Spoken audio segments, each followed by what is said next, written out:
በጋብቻ ውስጥ የሚከሰቱ ግጭቶችና ምክንያቶቻቸው። የመጀመሪያው የትዳርን ቀዳሚ ዓላማ ምኞትን ማርካት አድርጎ መሳል ነው። እንዲህ አይነት አጋር ምኞቱን ለማርካት ሲል በየወቅቱ ሌላ አጋር ፍለጋ መንከራተቱ አይቀሬ ነው። በዚህም ሳቢያ በትዳሩ መሃል ግጭት ይቀሰቀሳል። ነገር ግን የጋብቻ ዋና ዓላማው የእግዚአብሔርን ክብር መግለጽ ነው። ሌላው ትናንሽ ስህተቶችን አለመታገስ ይሆናል። ባል ሚስቱን በመጀመሪያ ሲያገባ እንደ መልአክ የሚያያት ከሆነና ጥቂት እንከን ከታየባት ያን ባለመታገስ ግጭት ሊቀሰቀስ ይችላል። ጋብቻ ፍጹም ሰማይ አይደለም። በጋብቻ ተቋም ትዕግስትና ይቅር ባይነት ቁልፍ እሴቶች ናቸው።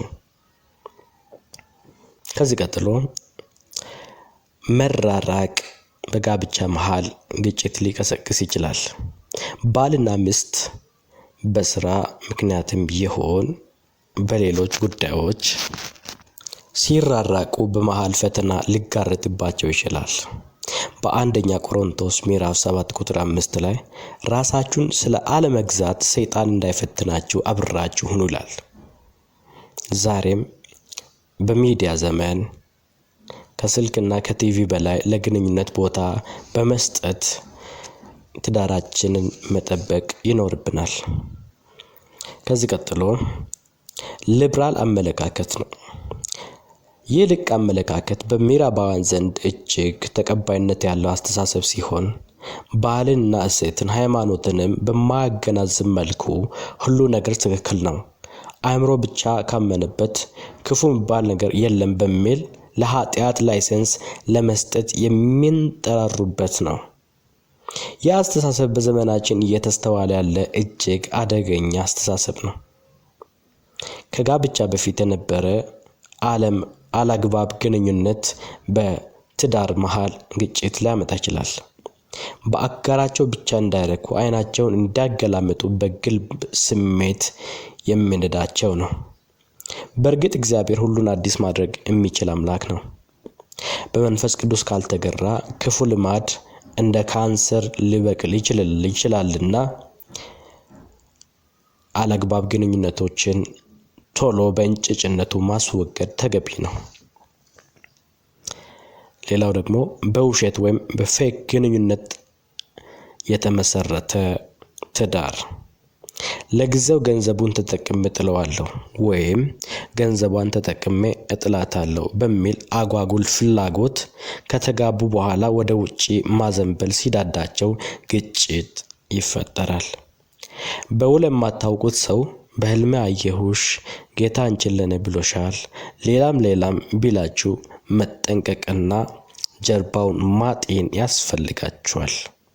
ጌታ በህልም አያሳይም ለማለት ባልደፍርም ጋብቻ ሊመሰረት የሚገባው በፍቅርና በትውውቅ ላይ ነው እላለሁ። ሌላው ደግሞ በወላጆች ላይ የነበረ አለመተማመን።